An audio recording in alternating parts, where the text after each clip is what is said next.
Hello future of India. तो कैसे हैं आप सब लोग? आई होप कि बच्चों आप सब लोग बहुत अच्छे से होंगे।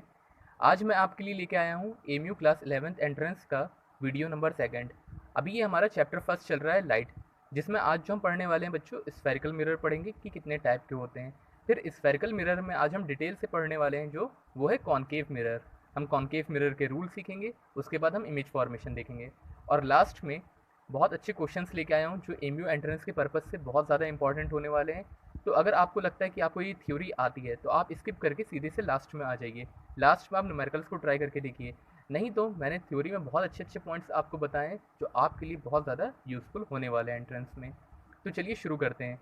हमने वीडियो फर्स्ट में बच्चों पढ़ा था प्लेन मिरर के बारे में। प्लेन मिरर सबको मालूम है। अगर आपने वीडियो नहीं देखा है तो मैंने डिस्क्रिप्शन बॉक्स में लिंक दे रखा है, आप जा करके वहाँ पे देखिए। अब हम पढ़ेंगे यहाँ पे स्फेरिकल मिरर। स्फेरिकल मिरर बच्चों दो तरीके के होते हैं। पहला होता है कॉनकेव मिरर और दूसरा होता है कॉन्वेक्स मिरर। हम कॉनकेव मिरर को बच्चों कन्वर्जिंग मिरर के नाम से भी जानते हैं। इसको आप ध्यान रखिएगा कि कॉनकेव मिरर को हम क्या कहते हैं, कन्वर्जिंग मिरर, और कॉन्वेक्स मिरर को हम कहते हैं डाइवर्जिंग मिरर। अभी आपको बाद में बताऊंगा कि कन्वर्जिंग और डाइवर्जिंग का मतलब क्या होता है। कॉनकेव का शेप कुछ इस तरीके से होता है और कॉन्वेक्स हमारा ऐसे बनता है। अब हमें कैसे ध्यान में रखना है, देखिए केव सबने देखी है गुफा, तो गुफा कैसे होती है, ऐसे ही होती है गुफा हमारी। तो गुफा में लोग कैसे एंटर करते हैं, आगे से एंटर करते हैं इस तरीके से। तो जहाँ पे केव वर्ड है समझ जाइएगा वो कैसा है, गुफा टाइप का, तो वो हो जाएगा कॉनकेव। तो ऐसे आपको बना देना है यहाँ पे। और इस तरीके से जो बनाएंगे हम कॉन्वेक्स बनाएंगे। अब देखिए जो हमारा ये पोर्शन है यहाँ से लेके यहाँ तक के, इसको कहते हैं बच्चों एपर्चर। ए से ए डैश मैं डिनोट कर दे रहा हूँ। अब ये एपर्चर क्या होता है, ये वो पार्ट होता है जहाँ पे रिफ्लेक्शन हमारा होता है। ठीक है, यहाँ पे लाइट का रिफ्लेक्शन होता है, इसलिए इसको एपर्चर कहते हैं। अब मैं इसको अगर फर्दर ड्रॉ करना चाहूँ तो कुछ इस तरीके से ही ड्रॉ कर सकते हैं। ये एक हॉलो स्फेरिकल बन सकता है बच्चों। ये अभी क्या बन गया, एक हॉलो स्फेरिकल बन गया।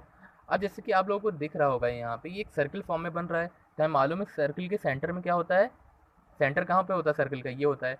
लेकिन ये हमारा सर्कल तो है नहीं, ये हमारा क्या है बच्चों, हॉलो स्फेरिकल ग्लास है। इसलिए इसको हम सेंटर ना कह करके हम क्या कहेंगे, इसको सेंटर ऑफ कर्वेचर कहेंगे। और जो हमने ये अपर्चर ड्रॉ किया रहा था बच्चों, इस अपर्चर का जो सेंटर होता है ये कहलाता है पोल, POLE। ये हो गया हमारा सेंटर ऑफ कर्वेचर, ये हो गया पोल। आप लोग देखिए ये सब चीज़ें पढ़ चुके हैं, यहाँ पे एक तरीके से हम लोग रिवीजन करा रहे हैं, इसलिए मैं इन सब चीज़ों को ज़्यादा डेप्थ में नहीं पढ़ा रहा हूँ, बस आपको रिवाइज करा रहा हूँ यहाँ पे। अब हम क्या करते हैं, एक इमेजिनरी लाइन ड्रॉ करते हैं सेंटर ऑफ कर्वेचर से जो पोल तक के पास होकर के जाती है। उस इमेजिनरी लाइन को बच्चों क्या कहते हैं हम लोग, प्रिंसिपल एक्सेस। सेम इसी तरीके से ये हमारा क्या है, पोल है भाई, ये हमारा क्या है, अपर्चर है। और इसको अगर हम ऐसे ड्रॉ कर लें एक स्फेयर की तरह, हॉलो स्फेरिकल ग्लास बन गया। तो इस हॉलो स्फेरिकल ग्लास का सेंटर कहाँ होगा, कुछ यहाँ कहीं होगा, तो इसको हम नाम दे देंगे सेंटर ऑफ कर्वेचर। अब यहाँ पोल से सेंटर ऑफ कर्वेचर पे एक लाइन पास होकर के जाएगी, उस इमेजिनरी लाइन को हम क्या कहेंगे, प्रिंसिपल एक्सेस। ठीक है, शॉर्ट फॉर्म में लिख दिया PA। अब हम बात करते हैं कि हमारा कन्वर्जिंग और ये डाइवर्जिंग मिरर कैसे होता है। देखिए कन्वर्जिंग का मतलब क्या होता है, कोई भी रे इस मिरर पे इंसिडेंट करेगी तो क्या करेगा, प्रिंसिपल एक्सिस की तरफ लेके आएगा, कन्वर्ज करेगा, प्रिंसिपल एक्सिस के और पास बुलाएगा। डाइवर्जिंग का मतलब होता है कोई भी रे अगर इस मिरर पे जब इंसिडेंट करेगी तो वो रे क्या करेगी, डाइवर्ज करेगी, मतलब फैलेगी, प्रिंसिपल एक्सिस से दूर जाएगी वो। तो चलिए यहाँ पे हम क्या करते हैं, पहली एक पैरेलल रे लेते हैं। अब ये क्या करेगी, रे कन्वर्ज करेगी, कन्वर्ज करके कुछ इस तरीके से चली गई। ये हमारी इंसिडेंट रे थी और ये रिफ्लेक्टेड रे थी। एक दूसरी और पैरेलल रे ये ले रहे हैं हम यहाँ पे, ये भी क्या करेगी बच्चों, कन्वर्ज करेगी यहाँ पे ऐसे। ठीक है, हम चाहें तो इस प्रिंसिपल एक्सिस के नीचे भी ले सकते हैं। तो ये प्रिंसिपल एक्सिस के नीचे से हमने लिया ये रे और ये कन्वर्ज कर गई। ज़रूरी नहीं कि ऊपर से कन्वर्ज करे, ये नीचे से भी कन्वर्ज करेगी। ठीक है, अब ये जो रे हैं बच्चों हमारी, ये कैसी होनी चाहिए, पैरेलल टू प्रिंसिपल एक्सेस होनी चाहिए। ये जो हमने यहाँ पे रे लिए हैं ये कैसी थी, पैरेलल टू, ये हमारा प्रिंसिपल एक्सेस था। अब ये देखिए ये दोनों रे कैसी हैं, आपस में पैरेलल हैं। अब जब पैरेलल रे जो होंगी प्रिंसिपल एक्सेस के, जब वो मिरर पे क्या करेंगी, इंसिडेंट करेंगी, तो वो एक स्पेसिफिक पॉइंट पे क्या करेंगी बच्चों, रिफ्लेक्ट करेंगी। अब देखिए ये सारी की सारी जो हमारी रे हैं कहाँ पे आकर के रिफ्लेक्ट कर रही हैं, एक पर्टिकुलर पॉइंट पे आकर रिफ्लेक्ट कर रही हैं। इस पॉइंट को हम क्या कहते हैं बच्चों, फोकस। जैसे कि आपका एम है कि आप जो है आगे चल करके डॉक्टर या इंजीनियर बनेंगे, तो आपका सारा का सारा कंसंट्रेशन कहाँ है, डॉक्टर या इंजीनियर बनने पे। ऐसे इस मिरर का सारा कंसंट्रेशन कहाँ पे, इस पर्टिकुलर पॉइंट पे है, तो इसको हमने क्या कह दिया, फोकस कह दिया। लेकिन इस बात का ध्यान रखिएगा कि जो फोकस हमारा आएगा तभी आएगा ये जब रे कैसी होंगी, पैरेलल टू प्रिंसिपल एक्सिस होंगी यहाँ पे। सेम ऐसे हम यहाँ पे कर सकते हैं। अब देखिए पोल यहाँ पे, इसका सेंटर ऑफ कर्वेचर इधर होता है, ये हमारा मिरर कैसा है, डाइवर्जिंग है। ये जो मैंने किया है ये होता है इसका रिफ्लेक्टिंग सरफेस। ऐसे ये क्या है, इसका रिफ्लेक्टिंग सरफेस है, मतलब पॉलिश वाला सरफेस है, तो रिफ्लेक्शन कहाँ से होगा, यहाँ से होगा। इधर की साइड इसमें पॉलिश है और इसमें ये पॉलिश है, तो रिफ्लेक्शन यहाँ से होगा आगे से। तो पैरेलल रेस हमें यहाँ पे भी लेनी है। तो लाइट रे आई, ये क्या करेगी बच्चों, रिफ्लेक्ट कर गई। अब ये रिफ्लेक्ट कैसे करेगी, डाइवर्जिंग मिरर है तो ये डाइवर्ज करेगी, तो इस तरफ चली गई यहाँ पे। सेम दूसरी पैरेलल रे आई यहाँ पे, ये भी क्या करेगी, डाइवर्ज कर जाएगी। हम इसको नीचे से भी ले सकते हैं, ये डाइवर्ज कर गई। सेम इस तरीके से यहाँ पे भी डाइवर्ज कर गई। अब एक्चुअल में ये रेस कहाँ जा रही हैं, इस तरफ जा रही हैं। अब ये एक्चुअल में तो मीट करेंगे नहीं, लेकिन हम क्या करेंगे, इनको they appear to be meet करा सकते हैं, जैसा हमने प्लेन मिरर में किया था। तो चलिए हम इनको अपियर टू बी मीट कराते हैं। तो इसको मैं डॉट डॉट यहाँ पे बना लेता हूँ, ठीक है। अब ये कहाँ पे आके मिल रही हैं, इस तरफ मिल रही हैं। अब इधर की साइड तो कहीं मिलेंगी नहीं, तो इसको हम क्या कह सकते हैं, फोकस कह सकते हैं यहाँ पे। इसका फोकस कैसा है, एक्चुअल फोकस तो है नहीं, रेस तो इधर जा रही थी, हमने तो वो मीट कराई है रेस। तो हम क्या करेंगे, इसके फोकस को लिख सकते हैं फोकस ऑफ कॉन्वेक्स लेंस। यहाँ लिख लीजिएगा कॉन्वेक्स आप लोग। कैसा होता है बच्चों, वर्चुअल होता है। और जब हम आगे न्यूमेरिकल्स करेंगे तो हम वहाँ पे फोकस को पॉजिटिव लेंगे। और फोकस कॉनकेव का कैसा होता है बच्चों, ये रियल होता है कॉनकेव का।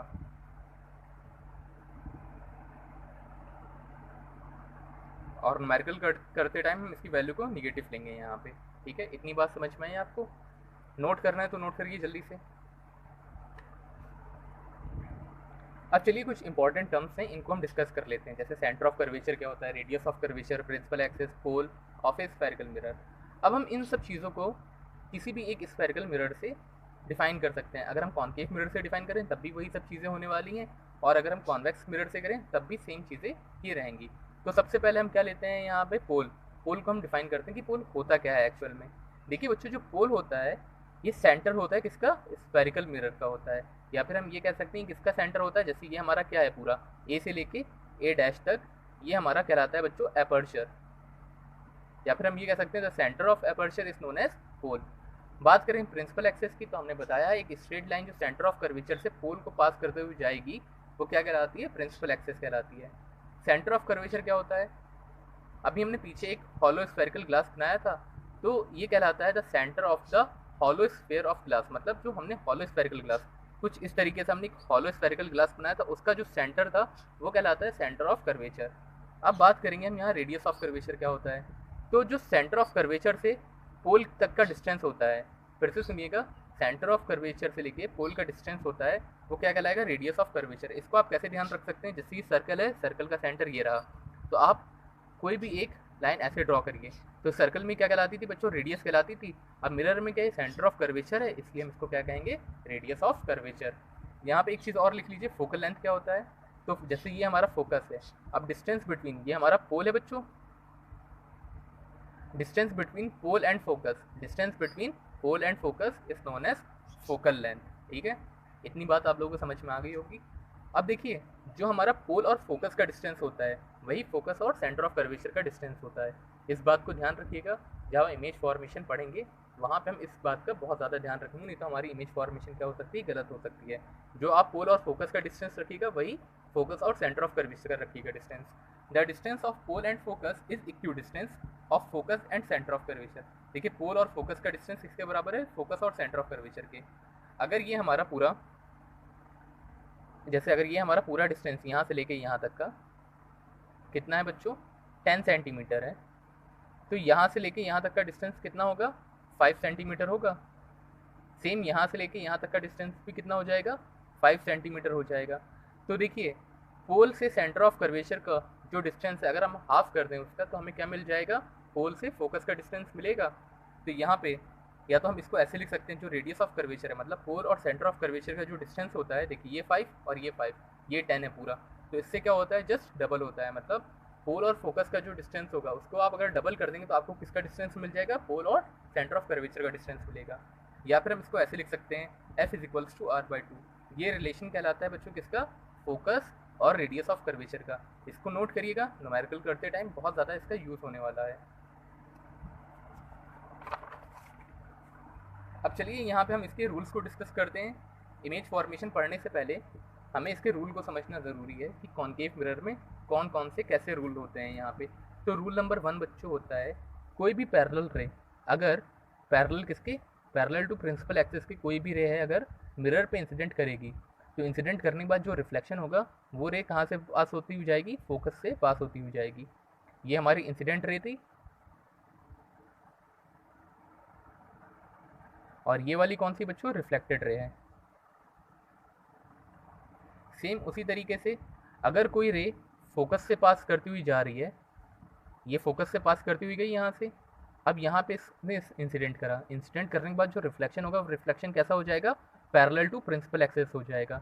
ये रे हमारी फोकस से जा रही है, रिफ्लेक्शन के बाद कैसा हो जाएगा, पैरेलल टू प्रिंसिपल एक्सिस हो जाएगा ये। तो ये जस्ट क्या होता है, इस वाले रूल का रिवर्स होता है।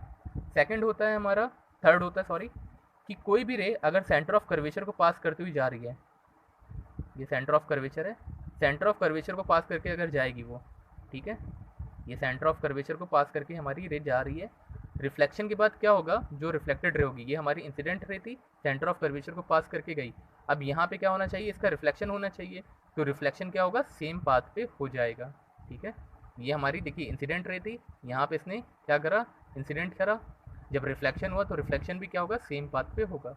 अब यहाँ नोट में आप लोग एक इम्पॉर्टेंट पॉइंट लिखिएगा, क्या होता है स्कूल्स में, ट्यूशन्स में टीचर वगैरह या बहुत सी बड़ी कोचिंग ऐसी हैं वहाँ पे क्या करते हैं, सिर्फ रूल पढ़ा देते हैं, जो यहाँ पे एक इंपॉर्टेंट पॉइंट उनको बताना चाहिए वो पॉइंट नहीं बताते हैं, फिर जब बच्चे इमेज फॉर्मेशन में आते हैं तो उनको दिक्कत होती है। वहाँ पे पॉइंट लिखिए क्या है, व्हेन अ, पहले आप लोग लिखिए फिर मैं आपको समझाता हूँ, when a light ray incident on a mirror at 90 degree, then it passes through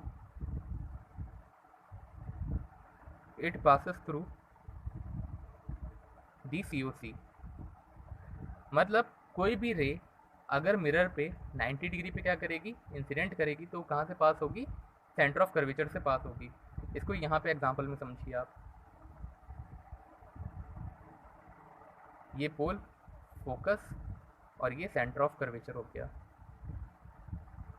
अब मान लीजिए हमारा ऑब्जेक्ट यहाँ पे भी कहीं पे है, अब इसने क्या करा, इसके हाथ में टॉर्च थी, इसने मिरर पे, ये हमारा मिरर है पूरा, इसने मिरर पे लाइट इंसिडेंट कराई, जो कि कितने पे हो रही है बच्चों, कितने पे हो रही है, ये 90 डिग्री पे हो रही है। फॉर एग्जांपल ये यहाँ पे 90 डिग्री पे इंसिडेंट कर रही है। देखिए लाइट रे तो यहाँ से निकलेगी, इसने ये लाइट रे 90 डिग्री पे इंसिडेंट कराई। अगर ये 90 डिग्री पे इंसिडेंट करेगी, ठीक है, ये एंगल जो है हमारा, अगर ये 90 डिग्री होगा बच्चों, तो ये जो हमारी इंसिडेंट रे है ये 90 डिग्री पे इंसिडेंट करी, तो इसका जो पाथ होगा ये सेम पाथ से वापस आएगी पहली बात तो, और ये क्या करेगी, सेंटर ऑफ कर्वेचर को कट करके जाएगी। ठीक है, सेंटर ऑफ कर्वेचर को कट करके जाएगी। जैसा आपने प्लेन लाइन थोड़ी टेढ़ी हो रही है क्योंकि स्केल नहीं है यहाँ पे, लेकिन एक्चुअल में ये रूल पॉइंट है यहाँ पे। आप लोगों ने देखिए प्लेन मिरर में पढ़ा था कि प्लेन मिरर में क्या होता था, जैसे ये हमारे पास प्लेन मिरर है, जब लाइट रे 90 डिग्री पे इंसिडेंट करती थी, ठीक है, तो क्या करती थी, सेम पाथ से रिफ्लेक्ट करती थी। तो वही चीज़ है यहाँ पे, अगर वो 90 डिग्री पे रिफ्लेक्ट इंसिडेंट कर रही है तो सेम पाथ से एक तो वापस आएगी। तो देखिए ये आने का पाथ है और ये जाने का पाथ है, और वो जाएगी कैसे, सेंटर ऑफ कर्वेचर से पास होती हुई जाएगी। रूल नंबर 4 है बच्चों, कोई भी रे अगर पोल पे आके इंसिडेंट करती है और वो रिफ्लेक्ट करेगी, उस केस में angle i equal to angle r होगा हमारा। ठीक है, ये आई ऐसे रिफ्लेक्ट कर गई हमारी, उस केस में angle i equal to angle r होगा हमारा। तो चलिए ये 4 रूल थे, अब हम लोग पढ़ते हैं इमेज फॉर्मेशन।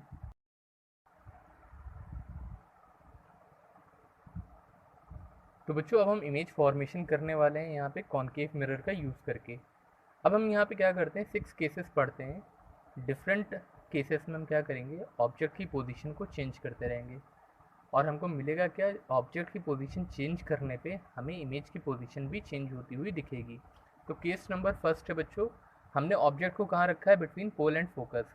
अब ये जो आप जब इमेज को ड्रॉ करेंगे तो आप इस बात का ध्यान रखिएगा, जो आप डिस्टेंस लेंगे पोल और फोकस का, और फोकस और सेंटर ऑफ कर्वेचर का, ये दोनों डिस्टेंस कैसे होने चाहिए, बराबर होने चाहिए।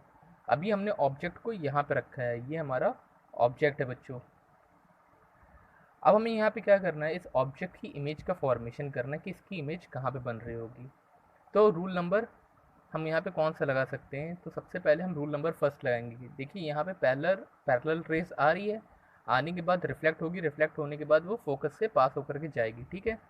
अब यहाँ पे अब हम और कौन सा रूल लगा सकते हैं, देखिए अब रूल नंबर सेकंड तो लग नहीं सकता जो फोकस से पास करके जाए, ना सेंटर ऑफ कर्वेचर वाला लग सकता है, लेकिन यहाँ पे मैंने सेंटर ऑफ कर्वेचर जो रूल नंबर थर्ड आपको लिखवाया था, पेज पलट करके देखिए आप लोग, मैंने कहा था जब लाइट मिरर पे 90 डिग्री पे, जैसे यहाँ से लाइट अगर जा रही, अगर ये मिरर पे 90 डिग्री पे इंसिडेंट करेगी बच्चों, ये जो है 90 डिग्री पे अगर इंसिडेंट करेगी, तो इसके आने और जाने का पाथ क्या होगा, सेम होगा, और वो कहाँ से पास होती हुई जाएगी, सेंटर ऑफ कर्वेचर पे। तो यहाँ से लाइट रे निकली, इसने मिरर पे 90 डिग्री पे हिट करा, फिर यहीं से ये वापस जाएगी और पास होती हुई कहाँ जाएगी, सेंटर ऑफ कर्वेचर से।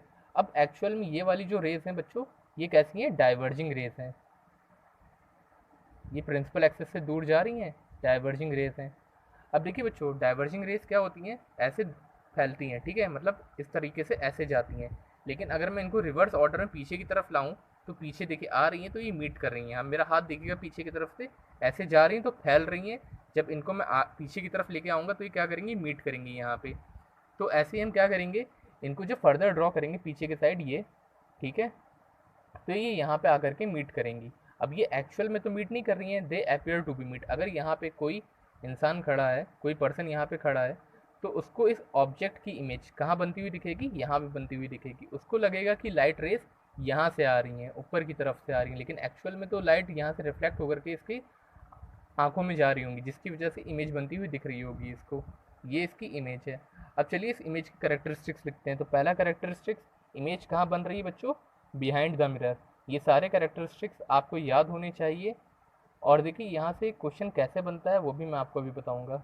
तो सबसे पहले इमेज बनेगी बिहाइंड द मिरर, कैसी होगी, वर्चुअल एंड इरेक्ट। देखिए मिरर के पीछे जितनी भी इमेज बनती हैं वो कैसी होती हैं, वर्चुअल एंड इरेक्ट होती हैं। वर्चुअल इमेज वो होती हैं जो मिरर में फॉर्म होती हैं, और इरेक्ट इमेज का मतलब क्या हो गया कि वो जैसी इमेज है, अगर सीधी है तो सीधी बनती हुई दिखेगी। आगे हम पढ़ेंगे तो हमें इन्वर्टेड इमेज मिलेगी। इन्वर्टेड मतलब उल्टा होता है। तो ये हमारी वर्चुअल इरेक्ट होगी। और कैसी है image, larger than the size. देखिए ऑब्जेक्ट का साइज इतना है, इमेज का साइज इतना है, तो हम यहाँ लिख सकते हैं enlarged image.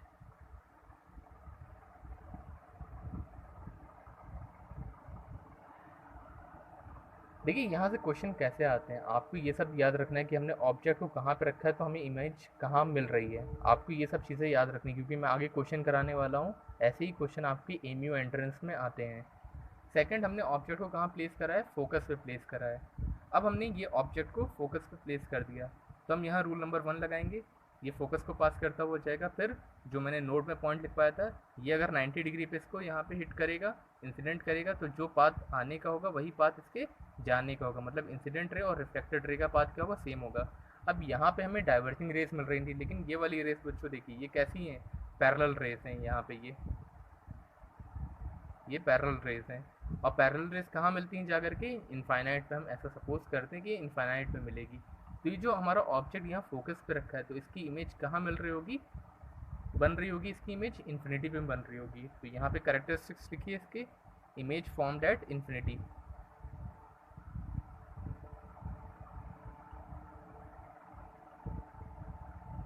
Image formed at infinity. Second हो सकता है यहाँ पे कैरेक्टरिस्टिक्स। अब देखिए ये प्रिंसिपल एक्सेस है हमारा, प्रिंसिपल एक्सेस के कैसे बन रही है, नीचे इमेज हमारी कहाँ, इन्फिनिटी पे जा रही है। अभी इन्फिनिटी पे जा रही है, तो हम ये लिख सकते हैं कि जो प्रिंसिपल एक्सेस के नीचे जा रही है कहीं ना कहीं, तो हम यहाँ पे ये लिखेंगे कि जो हमारी इमेज है वो कैसी है, रियल एंड इन्वर्टेड है। अब देखिए बच्चों, जो भी इन्फिनिटी पे चीज़ होती है, चाहे वो हमारा ऑब्जेक्ट हो या इमेज हो, उसका साइज़ बहुत ज़्यादा बड़ा सपोज किया जाता है। तो अगर हमारी इमेज इनफाइनाइट पे बन रही है जाकर के, तो कैसी होगी, बहुत बड़ी होगी। तो इसको हम लिखते हैं हाईली इनलार्ज्ड।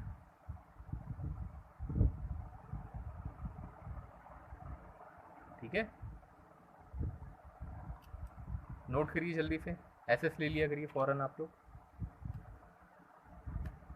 अब बच्चों केस नंबर थर्ड, जब हमने ऑब्जेक्ट कहाँ रखा हुआ है, object is placed between focus and COC। अभी हमने ऑब्जेक्ट को फोकस और COC के बीच में रखा है। तो सबसे पहले रे कहाँ से आएगी, पैरेलल टू प्रिंसिपल एक्सेस आ रही है। प्रिंसिपल एक्सेस के आने के बाद, पैरेलल आने के बाद ही कहाँ से जाती है, फोकस पे। देखिए रूल नंबर 1 तो हर जगह लगेगा। अब क्या कर सकते हैं हम, यहाँ से फोकस से पास करा सकते हैं दूसरी, जहाँ पे दो रिफ्लेक्टेड रेज, फिर से सुनिएगा, जहाँ पे दो रिफ्लेक्टेड रेज हमारी मीट करती हैं वहाँ पे इमेज का फॉर्मेशन होता है। अब ये ऑब्जेक्ट था, ये रेस फोकस को पास करके जाएगी और ये फोकस से आएगी, फोकस को कट करती हुई आएगी मिरर पे, क्या करेगी, यहाँ पे रिफ्लेक्शन करेगी। रिफ्लेक्शन करने के बाद ये पैरेलल चली जाएगी ऐसे, जहाँ पे ये दोनों रेस मीट कर रही हैं वहाँ पे क्या हो रहा है, इमेज का फॉर्मेशन। तो ये हमारी इमेज है और ये ऑब्जेक्ट। अब देखिए इस केस में एक बात याद रखिएगा आप लोग, हमें यहाँ पे ऑब्जेक्ट की पोजीशन याद रखनी है। और जब हम ऑब्जेक्ट यहाँ पे रख रहे हैं, जैसे क्वेश्चन आएगा, when we place an object between focus and center of curvature then where we get its image, ऐसे आएगा। अब वहाँ पे आप जो इमेज ड्रॉ करने नहीं बैठेंगे, तो मेरी बात अगर आप लोग माने तो इमेज याद कर लीजिएगा कि कहाँ पे बन रही है। और इस केस में एक बात और नोट करके लिखिएगा, आपको यहाँ पे दिखाई दे रहा है कि ऑब्जेक्ट हमारा छोटा है, इमेज बड़ी है। NCERT में आपके टेक्स्ट क्वेश्चन में एक क्वेश्चन है कि हमें कब कॉन्केव मिरर में 3 टाइम्स मैग्नीफाइड इमेज मिलती है, ठीक है। तो हम अगर ऑब्जेक्ट को फोकस और सेंटर ऑफ कर्वेचर के बीच में रखेंगे तो ये जो हमारी इमेज बनती है ये 3 times larger than the size of object होती है। तो यहाँ लिख लीजिए, image is 3 times larger than the object.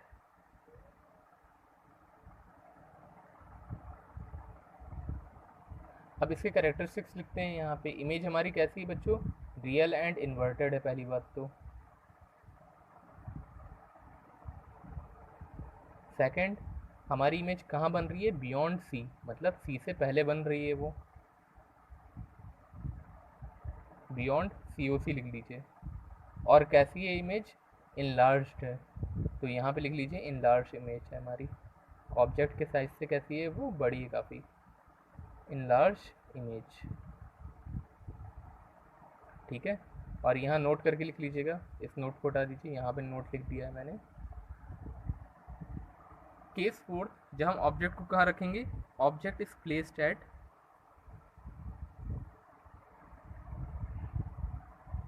COC, centre of curvature पे हमने ऑब्जेक्ट को रखा है। यहाँ पे ये ऑब्जेक्ट हमारा रखा हुआ है बच्चों, ये ऑब्जेक्ट है। अब इसमें पहली रेस निकलेगी, फोकस को कट करके जाएगी। सेकंड रे निकलेगी, फोकस को कट करके जाएगी, यहाँ पे मिरर पे क्या करेगी, रिफ्लेक्शन करेगी। रिफ्लेक्शन करने के बाद पैरेलल हो जाएगी। रूल नंबर 1 और 2 लगा रहे हैं यहाँ पे।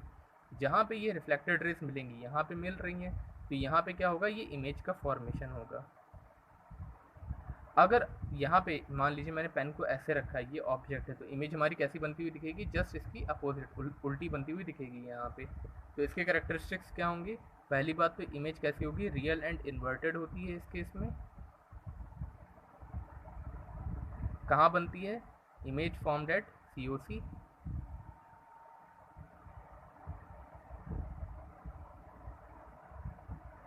थर्ड है हमारा, इमेज COC में बनेगी और कैसी होगी वो, रियल इन्वर्टेड होगी। थर्ड हम यहाँ पे लिख सकते हैं इमेज का साइज़। देखिए हमें 3 चीज़ें बतानी होती हैं, नेचर, पोजीशन और साइज़। हमने इसका नेचर तो बता दिया कैसा है, रियल एंड इन्वर्टेड, पोजीशन बता दी। अब हमें साइज़ बताना है, तो साइज़ क्या होगा, ये एक स्पेशल केस होता है। स्पेशल केस मतलब सिर्फ इसी केस में ऑब्जेक्ट और इमेज का साइज़ कैसा रहता है, बराबर रहता है। Image size is equal to the object, ठीक है। तो ये केस 4 था। केस नंबर 5 में हमने ऑब्जेक्ट को कहाँ रखा है, beyond the centre of curvature, मतलब COC से हमने पहले रख दिया है यहाँ पे। तो पहली रे आएगी यहाँ ऑब्जेक्ट से हमारी, ये हमारा क्या है, यहाँ पे रखा हुआ ऑब्जेक्ट है ये बच्चों।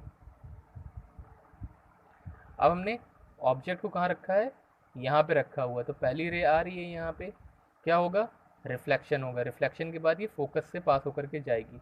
सेकंड, ये फोकस को कट करती हुई जाएगी, रिफ्लेक्शन होगा। रिफ्लेक्शन के बाद जहाँ पे ये दोनों रेस मिलेंगी, ठीक है, जहाँ पे दोनों रेस मिलेंगी वहीं पे क्या होगा, इमेज का फॉर्मेशन हो जाएगा। देखिए ये पहला केस होता है, केस नंबर 5, जिसमें क्या होता है, इमेज कैसी बनती है, डिमिनिश्ड बनती है। तो इसको आप लोग स्टार बना लीजिएगा। यहीं से क्या होता है, जब हम ऑब्जेक्ट को पीछे रखेंगे तो इमेज कैसी बनेगी, डिमिनिश्ड बनेगी। यहाँ पे जब बियॉन्ड सी रखते हैं तो इमेज कहाँ बनती है, डिमिनिश्ड। मतलब आप खुद सोचिए, लॉजिक लगाइए। यहाँ पे ऑब्जेक्ट हमारा दूर जा रहा है तो इमेज कैसी होती जा रही है, छोटी होती जा रही है। तो जितना दूर ऑब्जेक्ट हमारा क्या होता है, कॉन्केव मिरर में जाता जाता है, उसकी इमेज और ज़्यादा छोटी होती जा रही है। फिर से सुन लीजिए, ऑब्जेक्ट को हम जितना ज़्यादा दूर लेते जाएंगे कॉन्केव मिरर में, इमेज हमारी उतनी ज़्यादा छोटी होती जाएगी। तो इमेज हमारी इसमें कैसी बनती है, पहला केस होता है जिसमें हमारी इमेज डिमिनिश्ड बनती है। तो स्टार बना दिया इसीलिए मैंने। यहाँ से क्वेश्चन आते हैं। पहली बात तो हमें इसका नेचर बताना है। तो नेचर क्या है, रियल एंड इन्वर्टेड है ये। सेकंड, इमेज की पोजीशन। तो इमेज कहाँ पे बन रही है, बिटवीन फोकस एंड COC। ठीक है। और कैसी है इमेज, डिमिनिश्ड है, छोटी बन रही है ऑब्जेक्ट के साइज से।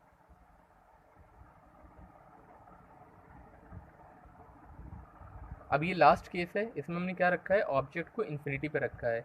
देखिए ज़रूरी नहीं कि ऑब्जेक्ट आप सन माने रेस ऐसी आए, आप पैरेलल रेस भी ले सकते हैं वहाँ पे।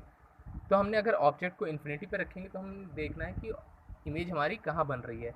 अब यहाँ पे आप लोगों को ये केस कराने से पहले आप लोग नोट में एक पॉइंट लिख लीजिएगा। देखिए आप लोगों ने जब कॉन्केव मिरर का फोकस पढ़ रहे थे आप लोगों को जब मैं ये पढ़ा रहा था तो इसमें क्या हो रहा था, पैरेलल रेस आ रही थी, कहाँ पे मिल रही थी, फोकस पे मिल रही थी। ठीक वो प्रिंसिपल एक्सेस पे मिलेंगी, फोकस जो प्रिंसिपल एक्सेस पे होगा वहीं पे मिलेंगी, लेकिन कैसी हैं वो, पैरेलल रेस हैं। तो हम यहाँ पे ये कह सकते हैं, parallel rays meet at focus. यहाँ पे लिख लीजिएगा, parallel rays meet at focus. ठीक है। अब इसी पॉइंट को हमें ध्यान में रखना है। यहाँ पे भी लिख लीजिए आप, पैरेलल रेस। अब वहाँ पे पैरेलल रेस कैसी थी, पैरेलल टू प्रिंसिपल एक्सेस थी, लेकिन मैं यहाँ पे इन दोनों को पैरेलल मान रहा हूँ। Parallel rays meet at focal plane. वहाँ पे मैंने फोकस लिखा है, यहाँ पे फोकल प्लेन लिख रहा हूँ। अभी डिफरेंस बताऊँगा फोकस और फोकल प्लेन में क्या है बच्चों। तो सबसे पहले हमें सन से दो रेस चाहिए यहाँ पे। तो पहली रे आएगी यहाँ पे, इंसिडेंट करेगी, यहाँ फोकस के नीचे आ गई। सेकंड ये आई, यहाँ पे आकर के मिल गई, क्योंकि हमने लिखा है यहाँ पे parallel rays meet at focal plane. अभी फोकल प्लेन समझना पहले ज़रूरी है। देखिए मान लीजिए आपका फ्रेंड आता है आपके घर पे, तो आप उसको कहाँ ले जाएंगे, अपने रूम में ले जाएंगे। आपके फादर के दोस्त आते हैं तो फादर आपके अपने दोस्त को कहाँ ले जाएंगे, ड्राइंग रूम में ले जाएंगे। लेकिन जितने भी गेस्ट आ रहे हैं, आ सब कहाँ रहे हैं, आपके घर में आ रहे हैं। ऐसे ही ये क्या है, ये फोकस का घर है पूरा। अब इस घर को हमने क्या नाम दे दिया है बच्चों, फोकल प्लेन दे दिया है। अगर कोई ray parallel to principal axis आएगी तो वो कहाँ मिलेगी, फोकस पे मिलेगी। जैसे मान लीजिए आपका दोस्त आ रहा है आपके घर पे, तो ये आपका रूम है। ठीक है, आपका दोस्त आ रहा है, ये आपका रूम है, ये आपका पूरा घर है। अब आपका दोस्त आ रहा है तो आप उसको अपने रूम में ले जाएंगे। आपके फादर के दोस्त आएंगे तो आपके फादर के दोस्त कहाँ आएंगे, आपके घर में आएंगे। ठीक है, तो ये सारा का सारा कहाँ है, ये हमारा पूरा फोकल प्लेन है। तो पैरेलल रेस हमेशा कहाँ पे मीट करती हैं बच्चों, फोकल प्लेन में मीट करती हैं। Parallel rays meet at focal plane. अगर वो पैरेलल टू प्रिंसिपल एक्सेस हैं तो फोकस पे मिलेंगी। अगर जैसे ही ये एग्जांपल मानिए, जैसे ये रे हमारी पोल, फोकस और सेंटर ऑफ कर्वेचर, अगर ये कोई रे हमारी पैरेलल होती प्रिंसिपल एक्सेस की, ठीक है, तो वो रे कहाँ मीट करती, फोकस पे जाकर के मिलती, ये फोकस पे जाकर मिलती। लेकिन अभी ये पैरेलल टू प्रिंसिपल एक्सेस नहीं है, तो कहाँ मिलेंगी, फोकल प्लेन पे मिलेंगी। जहाँ पे ये दोनों रेस मिलेंगी वहीं पे इमेज का फॉर्मेशन होगा। ये सन हमारा ऑब्जेक्ट है और ये सन की इमेज, यहाँ छोटी सी इमेज बनती हुई दिखेगी हमें। तो यहाँ पे हम इसके कैरेक्टरिस्टिक्स लिख सकते हैं। इमेज कैसी है, पहली बात real and inverted, principal axis के नीचे बन रही है। कहाँ पे मिलेगी इमेज, कहाँ पे बनेगी, एट द फोकस हम लिख सकते हैं इसको, या एट द फोकल प्लेन लिख लीजिएगा। टीचर भी खुश हो जाएंगे जब आप लिखेंगे ऐसे, ब्रैकेट में फोकस लिख दीजिए। सेकंड, हमारा सन देखिए कितना बड़ा होता है और उसकी इमेज एक स्क्रीन पे बन रही है ना, तो इमेज का साइज़ क्या होगा, बहुत ज़्यादा छोटा होगा, तो यहाँ हम लिख सकते हैं हाईली डिमिनिश्ड।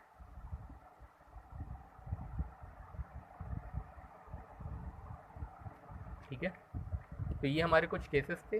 अब चलिए बच्चों स्टार्ट करते हैं जल्दी से केसेस क्वेश्चंस करना। देखिए, अगर आप लोगों को कोई भी डाउट रहता है तो आप लोग मुझको बता सकते हैं कमेंट सेक्शन में, और अगर आप लोगों को ऑनलाइन क्लास चाहिए मुझसे तो आप लोग कमेंट सेक्शन में बता दीजिएगा। एक लेक्चर हम लोग जो है ऑनलाइन क्लास का भी रख लेंगे। तो पहला क्वेश्चन है, ये सारे जो क्वेश्चंस हैं ये केस के ऊपर हैं, जो अभी हम लोगों ने केस पढ़े हैं, कैसे क्वेश्चन बनते हैं मैं वो कराने जा रहा हूँ।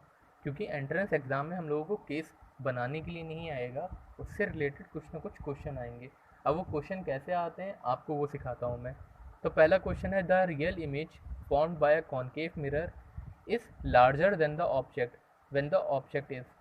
देखिए, अब हमसे यहाँ क्या पूछा है, the real image formed by a concave mirror is larger than the object, मतलब वो ऑब्जेक्ट से क्या है, बड़ी है, और कैसी है, रियल इमेज है। तो रियल इमेज देखिए कब कब बनती है, सारे केस में बनती है एक्सेप्ट जब हम पोल और फोकस के बीच में रखते हैं, उस केस में वर्चुअल बनती है। अब यहाँ पे हमसे पूछा है लार्जर होनी चाहिए, तो मतलब केस 5 और केस 6 हमारा ख़त्म हो जाएगा, मतलब बियॉन्ड सी और इन्फिनिटी वाला केस ख़त्म हो गया हमारा। ठीक है, तो ये वाला ऑप्शन तो चला जाएगा हमारा, क्योंकि बियॉन्ड सी में हमारी इमेज कैसी बनती है, डिमिनिश्ड बनती है। हमें ये बताना है कि लार्जर इमेज बन रही है तो ऑब्जेक्ट की पोजीशन क्या है। अगर देखिएगा हम सेंटर ऑफ कर्वेचर पे रखेंगे तो हमारी इमेज कैसी बनेगी, रियल तो बनेगी लेकिन कैसी बनेगी, equal to the object size में होगी। जब हम पोल और फोकस के बीच में रखते हैं तो हमारी इमेज कहाँ पे बनती है बच्चों, मिरर के पीछे बनती है, वर्चुअल होती है। और जब हम बिटवीन फोकस एंड सी रखेंगे तो हमारी इमेज कहाँ बनेगी, बियॉन्ड सी बनेगी, और कैसी होती है, वो लार्जर होती है। अगर यहाँ पे एक ऑप्शन मान लीजिए बियॉन्ड सी की जगह मैं इन्फिनिटी रख देता, तब भी हमारा ये वाला ऑप्शन सही होता। क्योंकि अगर हम यहाँ पे इन्फिनिटी अगर रखते हैं ऑप्शन, उस केस में इमेज जो बनती है बहुत ज़्यादा बड़ी बनती है। अगर यहाँ लिखा होता highly larger than the object, तब जा करके हमारा इन्फिनिटी वाला सही होता, अदरवाइज हमारा यही ऑप्शन सही है। The real image formed by the object is diminished when the object is. अब हमें ये बताना है कि हमारी रियल इमेज जो बन रही है वो डिमिनिश्ड है। ये सारे कॉन्केव मिरर करवाएं तो कॉन्केव मिरर यहाँ अंडरस्टूड है कि सामने कॉन्केव मिरर रखा हुआ है। The real image found by the object is diminished when the object is placed. हमें ये बताना है कि डिमिनिश्ड इमेज हमें कहाँ बनती हुई दिखेगी। होल्ड करिए वीडियो को, पॉज करिए और क्वेश्चन खुद से ट्राई करिए, बहुत आसान है। तो इसका सही ऑप्शन क्या हो जाएगा बच्चों, डिमिनिश इमेज कहाँ बनती है, मैंने देखिए स्टार लगवाया था केस नंबर 5 में। जब हम ऑब्जेक्ट को कहाँ रखेंगे, जितना दूर जाता जाएगा, ये हमारा मिरर है, ऑब्जेक्ट जितना ज़्यादा मिरर से दूर जाएगा इमेज उतनी छोटी होती चली जाएगी। तो ये क्या हो जाएगा, beyond C. The image formed by a concave mirror is real and inverted and highly diminished. देखिए इसमें लिखा हुआ था डिमिनिश्ड, इसमें लिखा हुआ हाईली डिमिनिश्ड। तो कॉन्केव मिरर में दो ही केस ऐसे होते हैं जिसमें डिमिनिश्ड इमेज बनती है। पहला केस होता है बियॉन्ड सी वाला, सी, जिसमें इमेज कैसी बनती है, डिमिनिश्ड। और इन्फिनिटी वाला होता है जिसमें बनती है हाईली डिमिनिश्ड। तो इसमें हमारा करेक्ट ऑप्शन क्या हो जाएगा बच्चों, आँख बंद करके जैसे ही आए कॉन्केव मिरर और हाईली डिमिनिश्ड लिखा हो तो क्या क्या ऑप्शन सही हो जाएगा, एट इन्फिनिटी।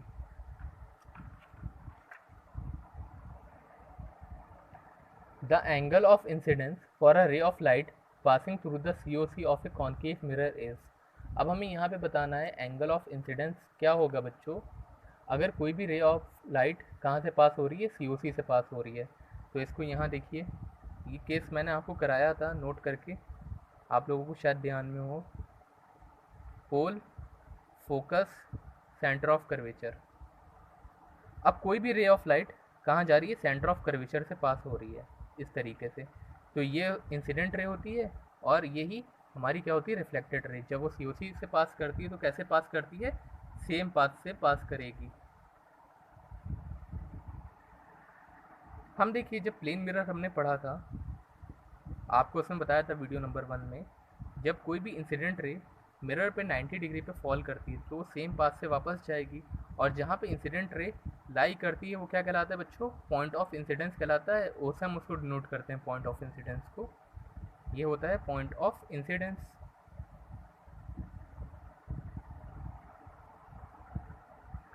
अब हम पॉइंट ऑफ इंसिडेंस से क्या करते हैं बच्चों, नॉर्मल ड्रॉ करते हैं। तो यही हमारी क्या है, नॉर्मल लाइन है। अब एंगल ऑफ इंसिडेंस और एंगल ऑफ रिफ्लेक्शन क्या होता है? Angle between the incident ray and normal is known as angle of incidence, और angle between the normal line and the reflected line is known as angle of reflection. तो इसमें क्या हो जाता था? एंगल आई और एंगल आर दोनों ही हमारे ज़ीरो हो जाते थे। ठीक है, जैसे हमने प्लेन मिरर में नॉर्मल लाइन को पॉइंट ऑफ इंसिडेंस से ड्रॉ करा था, ऐसे हम क्या करेंगे, ये पॉइंट ऑफ इंसिडेंस है हमारा, हम क्या करेंगे, यहाँ से नॉर्मल लाइन को ड्रॉ करेंगे। तो ये हमारी नॉर्मल लाइन है। तो यहाँ हमें साफ साफ दिखाई दे रहा है कि जो हमारा एंगल ऑफ, क्या हमसे पूछा है यहाँ पे, इंसिडेंस होगा, वो कितना हो जाएगा भाई? एंगल ऑफ इंसिडेंस क्या होता है? नॉर्मल और इंसिडेंट रे के बीच का एंगल। तो इंसिडेंट रे भी हमारी यही है, रिफ्लेक्टेड रे भी यही है, नॉर्मल लाइन भी यही है। तो एंगल ऑफ इंसिडेंस क्या हो जाएगा? इसके इसमें ज़ीरो हो जाएगा। In the concave reflector of a torch the bulb is placed. हमारे पास एक कॉन्केव रिफ्लेक्टर है, तो उसने हमसे पूछा है कि हम बल्ब को कहाँ पे प्लेस्ड करें, between pole and focus, between focus and C O C, at the focus, या फिर एट सी ओ सी। तो इसमें हमें क्या चाहिए? जैसे अगर टॉर्च है, अगर हम टॉर्च में बल्ब की पोजीशन को सही जगह अरेंज करेंगे तो हमें और ज़्यादा लाइट मिलेगी। तो हम कैसे क्या करते हैं इसमें? तो इमेज फॉर्मेशन से देखिए आप लोग, पोल, फोकस और सेंटर ऑफ कर्वेचर। हमें क्या चाहिए? ज़्यादा लाइट चाहिए। अब हमने रूल सेकंड पढ़ा है, कोई भी रे ऑफ लाइट अगर फोकस से पास करके जाएगी, ऐसे जाएगी, फोकस से पास होने के बाद वो रिफ्लेक्ट कैसे करती है? Parallel to the principal axis. मतलब इस केस में हमको ज़्यादा लाइट मिलेगी। ये था, ये फोकस से पास करके ऐसे जाएगी, क्या हो जाएगी? पैरेलल टू प्रिंसिपल एक्सिस हो जाएगी। तो हमें यहाँ लाइट और ज़्यादा मिलेगी। तो इसका सही ऑप्शन क्या हो जाएगा? Eight the focus. ये इंपॉर्टेंट क्वेश्चन है, इसको ध्यान में रखिएगा आप लोग। तो चलिए अब शुरू करते हैं हम लोग यहाँ पे न्यूमेरिकल करने से पहले हम लोग यहाँ पे मिरर फार्मूला समझ लेते हैं कि मिरर फार्मूला क्या होता है।